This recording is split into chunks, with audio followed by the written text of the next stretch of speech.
Hello everybody, welcome to Inspired. So in this video, let's learn direct and indirect speech. So also known as reported speech. So there are two ways of conveying what someone else has said. So we use direct speech when we present original speaker's words, and indirect speech is used when we reword what the speaker said. Okay, reword or express differently what the speaker said. At that time we use indirect speech. Okay, now let's see direct speech. In direct speech, the speaker's exact words are quoted without any change. So without any change, if we express original speaker's words, if we present original words, then we use direct speech. So these words are enclosed in quotation marks, and usually they are joined by a reporting verb such as say or asked. तो direct speech क्या है? ये speakers के exact words अगर present करे तो वो direct speech है, और उसमें ना कोटेशन मार्क्स, ऐसे वाले मार्क्स एनक्लोज्ड होके आते और एनक्लोज्ड रहते, और एक क्या रिपोर्टिंग वर्ड उसके साथ जॉइन होके आते, जैसे कि सेड या फिर आस्क्ड. ओके, और the sentence structure remains the same as when it was originally spoken. और सेंटेंस का स्ट्रक्चर क्या है? सेम रहता है जैसा वो ओरिजिनली बोले सो. Okay, now let's see structure. Reporting verb plus comma plus speakers words in quotation marks. Okay, reporting verb जैसे कि सेड या फिर आस्क्ड, एडवाइज्ड, समथिंग, हाँ, plus then comma and then quotation marks. Okay, so example you see here, he said I am going to the market. So here said is reporting verb and then comma and then quotation marks. Okay, so important points of direct speech क्या है? एक first quotation marks रहना, next speakers के exact words रहना, change नहीं करना words, and then tense या फिर प्रोनाउंस या फिर time expressions, everything should be same. Okay, we use reporting verb जैसे कि सेड या फिर asked, so before the quoted speech. Okay, so now let's understand indirect speech. In indirect speech, the exact words of the speakers are not quoted directly. Instead, the meaning or essence of what was said is reported in a modified form.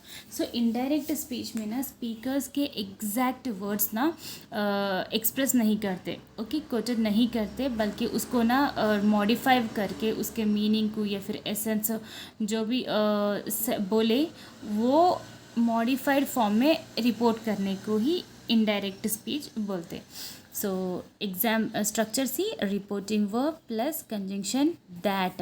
So it is optional. Okay, so conjunction like that, sometimes in formal speech it is omitted. Okay, and then plus changed version of the original speech. Okay, modified form of the original speech. Now let's see example. He said I am going to the market. So here he said I am going to the market is direct speech, and I am going to the market ये कौन सा tense है? Present continuous tense में है. So now we will change it into past continuous. जब direct से indirect में change हो रहा तो उसका tense, pronoun, time expression will change. Okay, indirect speech में देखो कैसे लिखना है. He said, I, that, first that conjunction use करना है, then I changes to he, I am going से was going, okay, to the market. Simple present का structure क्या है? Subject plus am, is, are plus V4, है ना. तो वैसा ही पास्ट कंटिन्यूस में क्या यूज़ करना है? सब्जेक्ट प्लस वॉज और वर प्लस V4. ये समझ में आ गया? Okay, now let's C important points of indirect speech. So first important point of indirect speech क्या है? जिसमें कोटेशन मार्क्स यूज़ नहीं करना है. डायरेक्ट स्पीच में कोटेशन मार्क्स यूज़ करना है, वो एक इम्पॉर्टेंट पॉइंट है, लेकिन इनडायरेक्ट स्पीच में कोटेशन मार्क यूज़ नहीं करना है. नेक्स्ट, डायरेक्ट स्पीच में ना टेंस चेंज नहीं होता। इनडायरेक्ट स्पीच में टेंस चेंज करना है। सो ओरिजिनल स्टेटमेंट इट में change depending on the reporting verb. अब देखो प्रेजेंट सिंपल से सिंपल पास्ट में, पास्ट प्रेजेंट कंटिन्यूस से पास्ट कंटिन्यूस, प्रेजेंट परफेक्ट से पास्ट परफेक्ट, सिंपल पास्ट से पास्ट परफेक्ट। यहाँ पर प्रेजेंट परफेक्ट भी पास्ट परफेक्ट में चेंज होता और सिंपल पास्ट भी पास्ट परफेक्ट में ही चेंज होता। ये इम्पॉर्टेंट है, याद रखना है। नेक्स्ट पास्ट कंटिन्यूस से पास्ट परफेक्ट कंटिन्यूस, और सिंपल फ्यूचर से क्या किस में चेंज होता, would plus base verb. Okay, now see here example. Direct speech का सेंटेंस क्या है, she said I am busy, और ये सेंटेंस किस में है, प्रेजेंट कंटिन्यूस। उसका स्ट्रक्चर क्या है, subject plus am is are. तो प्रेजेंट कंटिन्यूस किस में चेंज करना है, पास्ट कंटिन्यूस। और क्या ऐड करना है इनडायरेक्ट स्पीच में, conjunction that. So informal speech है तो समटाइम्स वो ओमिट हो जाता है, लेकिन दैट कंजंक्शन इंक्लूड करना है। सो इनडायरेक्ट स्पीच में क्या लिखना है, she said that I am, I changes to she and am was busy. So am busy से वॉज बिजी, और according to tense subject plus was और were plus four V four. Okay, now next sentence, he said they have finished their homework. So ये कौन सा tense है, present perfect tense है। So subject plus have plus V3. Okay, so now change this sentence into past perfect. How do we change? Indirect speech में he said, adding conjunction that, and they have to had finished their homework. So present perfect tense है ये, तो ये इसमें से past perfect tense में change कर रहे। Okay, next one, so pronouns are changed to suit the new speakers और सब्जेक्ट। सो प्रोनाउंस भी चेंज होते हैं अकॉर्डिंग टू सब्जेक्ट या फिर न्यू स्पीकर। अब देखो प्रोनाउन आई से ही और शी में चेंज हो रहा है इनडायरेक्ट स्पीच में। वी डायरेक्ट है, इसी से दे चेंज हो रहा है इनडायरेक्ट में। माई से हिज और हर, आवर टू देयर, यू से आई और वी, और ही और हर और दे। ओके, अब एग्जाम्पल देखो, he said I will help you. यहाँ पर इनडायरेक्ट स्पीच में क्या लिखना है, ही, देन सेड, फिर conjunction and I changes to he and will help you. तो सिंपल फ्यूचर है ये, तो किस में कन्वर्ट करना है अपन को, किस में चेंज करना है, would plus base verb. So would and then base verb. Okay, base verb. So now the sentence is, he said that he would help you. Okay.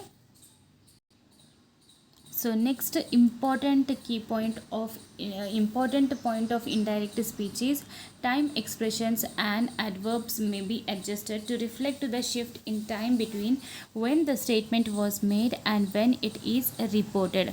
So time expressions may also need adjustment, right? So especially if there is a difference between when the speech was made and when it is being reported. Okay, so time expression और adverbs भी adjust करते need के हिसाब से, और specially जब difference रहता when the speech made हुआ, जब स्टेटमेंट मेड हुआ, और व्हेन और कब स्पीच रिपोर्टेड हुआ. Okay, so now let's see time expression of direct speech to indirect speech, how it changes. So today से दैट डे, टुमारो से द नेक्स्ट डे या फिर the following day. So yesterday से क्या चेंज होता है, द डे बिफोर और द प्रीवियस डे. हियर से देयर, नाउ से देन, नेक्स्ट वीक से the following week, last week से द प्रीवियस वीक, अगो से बिफोर, या फिर हियर से देयर, है ना, दिस दैट, वैसा. और example, she said I will call you tomorrow. So indirect speech में क्या लिखना है, she said conjunction that add करना है. Then I pronoun changes to she. Will से simple future से would plus base verb है ना. तो will क्या change होना है? would plus base verb. Then call me the tomorrow changes to next week. The next week. Okay, time expression from tomorrow changes to the next week. Okay, now change in modal verbs. So certain modal verbs they also change when converting from direct to indirect speech.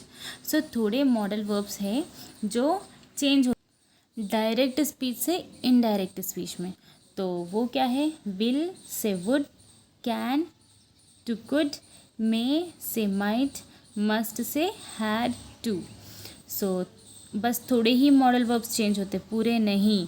So would, could, should, might, ought to they do not change. Okay, now see example. He said I can help you. So how do we write indirect speech? He said that, or he changes to he or pronoun. I changes to he, or can changes to could, and then help you. So he said that he could help you. So hope you all understood this video. If you found my video helpful, then please like, share and subscribe my channel. Thank you for watching.